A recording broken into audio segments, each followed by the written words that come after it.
Hey guys, this month's mind game is something I created when I was studying law of attraction and trying to really shift some of my mindset from worrying about things and maybe having a sense of anxiety about possible futures. So for me personally, this often came with feeling a sense of duty or obligation to do things for others, and probably that came from a bit too much people pleasing. And what I would then find myself is feeling a little resentful for the fact that I was doing it, and this would cause a lot of overthinking about what was I going to do, what would people's reactions possibly be, if I said it with these words, would they react differently? And, this creates a lot of worrying in the mind and a lot of anxiety and unsettledness emotionally.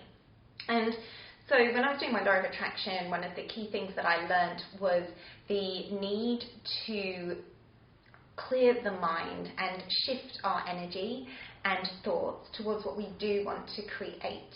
And this anxiety and kind of variables and working out lots of different scenarios isn't really about creating a world that we want. It's kind of a little bit ruminating in the way like a mouse goes back to the same point in the maze when they're doing science experiments. So we're trying to get the mouse to go and look for cheese elsewhere rather than always going back to the same place.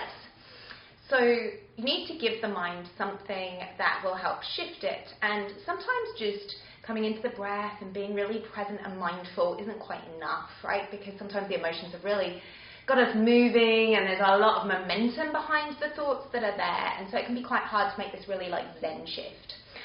So one thing that's really good is to do visualization. The reticular activating system in the back of the brain means that visuals can have a really strong impact. So this game can be played either using visualization, or if that's feeling too strong for you, you can slightly change it out and make it a little bit more of a word game.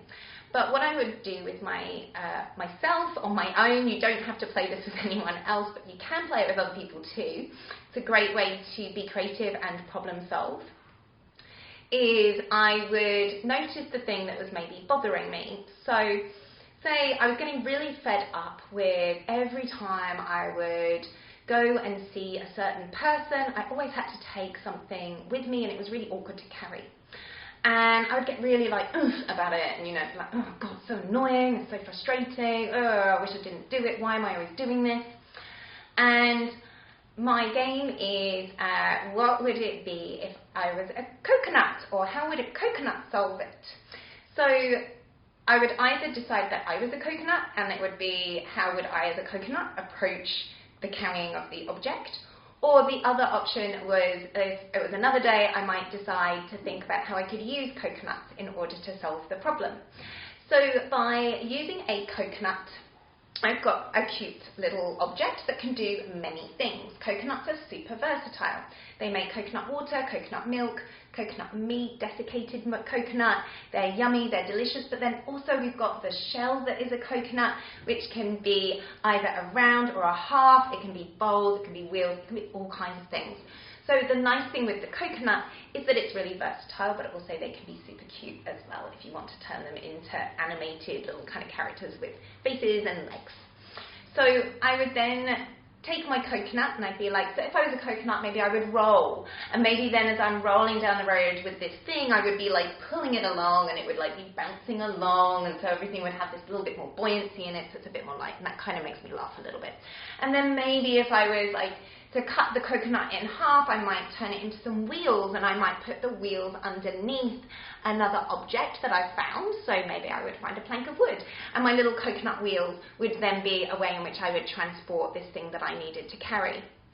So I could use the coconuts either to replace myself and how I visualize carrying things, being a bit more buoyant, a bit more light. Maybe it just makes me skippy and a little bit more like, woohoo, as I'm walking down the street carrying it. Or maybe I'm visualizing another solution, and it could be that it creates a solution for how I do carry, or it just changes my attitude. And the longer I think about being a coconut or how a coconut can help solve my problem, the longer I'm not thinking about whatever the problem is, but I'm innovating my mind through a playful, curious way that is going to open up creative solutions, as well as lift my mood, lift my energy, and hopefully change the outcome of where I turn up. So this is the coconut game. I hope that has made sense. Do let me know if you've got any more questions around how the coconut game is played. Obviously, if you're doing it with someone else, then allow them time to give up their coconut idea. No coconut idea is too daft or too silly. This is super important to understand. Every coconut idea is as free, open and playful as it wants to be. There's nothing better, there's nothing worse. It's just about exploring the possibilities of what a coconut can do to solve whatever is coming up. And if it's not really a problem that needs solving, then it's just thinking about how a coconut might approach whatever it is that you're thinking about. And even better is you can also just decide to think about coconuts and how awesome coconuts are and all the wonderful little things that are made out of coconuts, or how tasty different foods are, and maybe it might lead you to come up with some new coconut-based recipes to enjoy that keep you healthy and strong and vital.